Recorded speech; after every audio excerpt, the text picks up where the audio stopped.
What's the biggest political issue on your mind? I think it's democracy. This is Cameron Bowden reporting with 88.7 FM WRHU. Today I'm sitting down with Henry Hilaire, an artist, animator, formerly who worked with Amazon and Budweiser, who is now sitting and talking to me today about his experience as a Haitian here in the United States. Thank you so much for joining me today, Henry. Thank you for having me.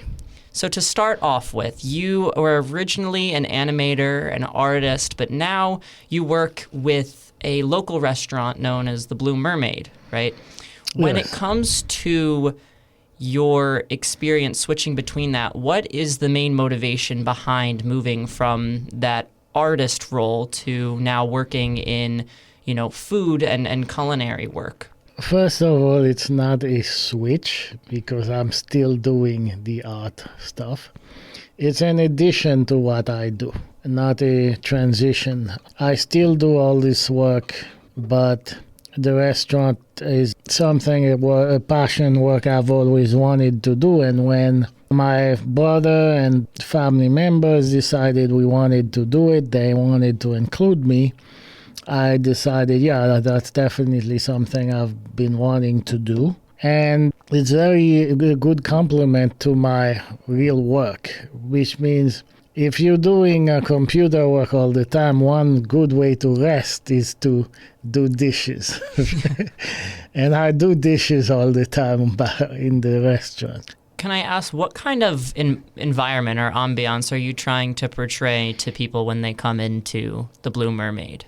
Okay, well, that's a very good one. When I made the design, I wanted certain things, like it had to be clean, it had to be simple, it had to be familiar to anybody, so I had to reference like the McDonald's, the Burger King, but not look like one. Also make you feel like, or you went, let's say, to the Caribbean or Jamaica, and to give you that feel, I thought it's mostly the colors. I had to pick colors we use over there that we don't use. We use here, but we don't use the same way. So if you've been to one of these countries and you walk into the place, you get that feel for the colors. Let's talk about the food that you serve. Yes. So you are from Haiti, and your cuisine that you serve at the Blue Mermaid is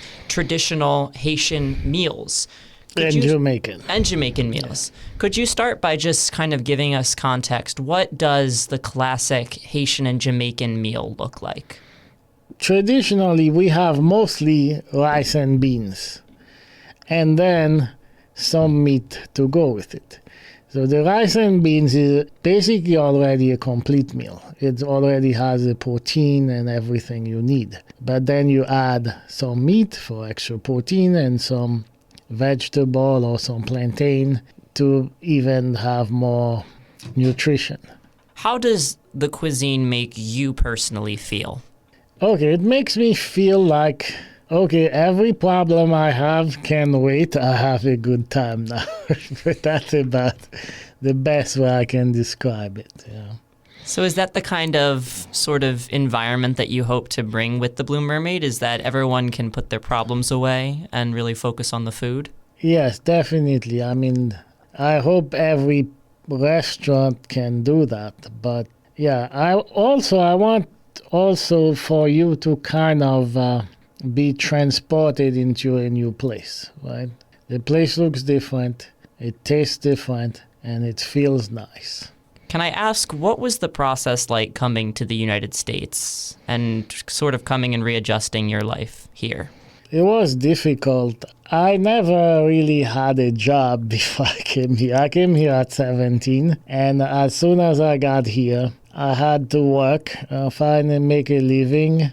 And my parents, who used to take care of me there, I kind of had to take care of them. Right? It kind of everything got reversed. And being ambitious like I was, and being from a school family, there was no way I wasn't going to go into the university and study. So I had to find a way to make money, enough money to pay the bills, pay college, contribute with my parents, and that was really a big change. Like for someone who was like so happy and not having to worry about anything, being there for me was like being like in a resort, like on a nice island, my entire life. Right?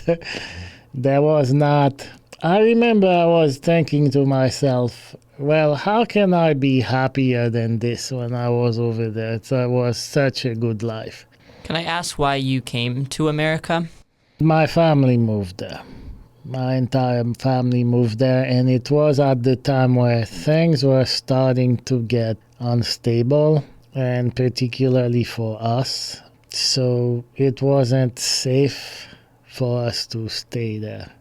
Yeah. It wasn't safe for everybody, unsafe for everybody, but particularly us, because it was right at the time when the WRHU fell. Yeah. And we knew from a friend from the government that they wanted us dead, all of us.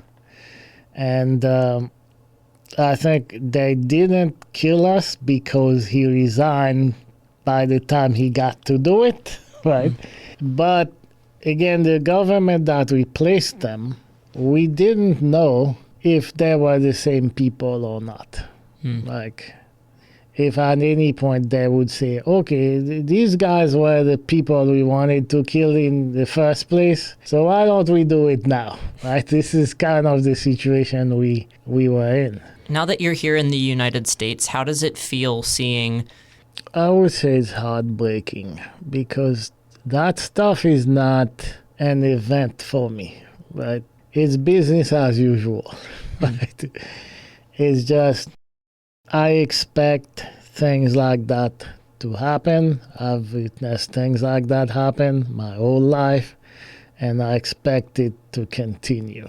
We've talked a little bit about the political instability that you came from, and I want to hear your perspective on the political situation that you see now here. When it comes to candidates saying certain things about people who are like you, Haitians and Haitian culture, how does it make you feel seeing that and hearing that?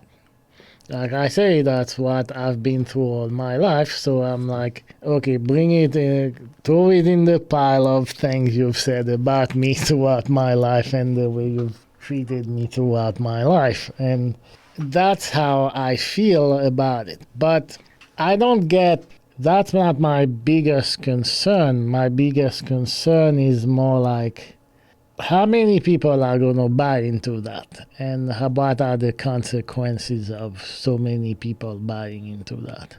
What's the biggest issue on your mind as we sit here in this election season, only 10 days away? What's the biggest political issue on your mind? I think it's democracy. I think when you were born in a democracy and you live your entire life in a democracy, you tend to think it's a natural thing. I wasn't born in a democracy, and I know how fragile it is. I know a few tricks that if I had a certain amount of power, that I could basically destroy democracy fairly easy. It doesn't take much to destroy it. It takes a lot to preserve it. And I think people undervalue it.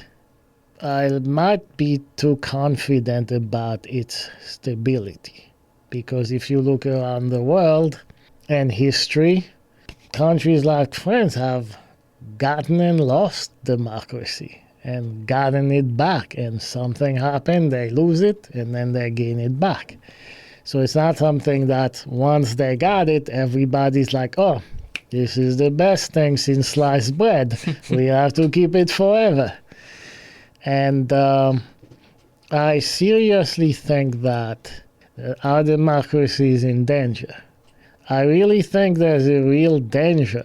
And the reason why people would think it's not in danger is probably because they think it's a stable, natural thing that happens here and we cannot get rid of. But there's a lot of historical examples we can find of similar countries that lost their democracies, and had to fight to get it back, and some of them haven't gotten it back yet. This has been my conversation and interview with Henry Hilaire, a local business owner, animator, artist, Haitian, and most importantly, a friendly face within our local community. Thank you so much for joining me today. Thank you for having me.